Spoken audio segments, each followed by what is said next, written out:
नूरुद्दीन ज़हीर साहब से इल्तमास है वो तशरीफ लाएं और अपना कलाम पेश करें। नूरुद्दीन ज़हीर साहब स्पेशल बच्चा है, इसमें 2 किताबें हैं और ये एक्स्ट्राऑर्डिनरी ये ज़हीर है और इसकी शायरी की किताब भी छप चुकी है, इसके अलावा भी इसकी किताबें छप चुकी हैं और अभी ये तकनीकी काम कर रहे हैं।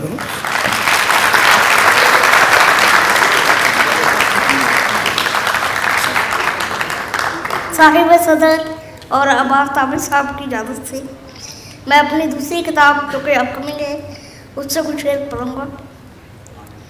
हम जो तेरी शम्मा के परवाने हुए, हम जो तेरी शम्मा के परवाने हुए, अपने ही घर लौटे तो बेगाने हुए।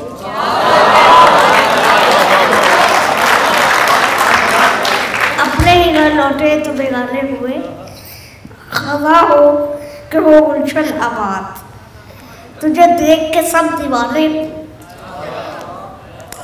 तुझे देख के सब दीवाने हुए। काश तुम इसी बात का भरम रख लेते, काश तुम इसी बात का भरम रख लेते।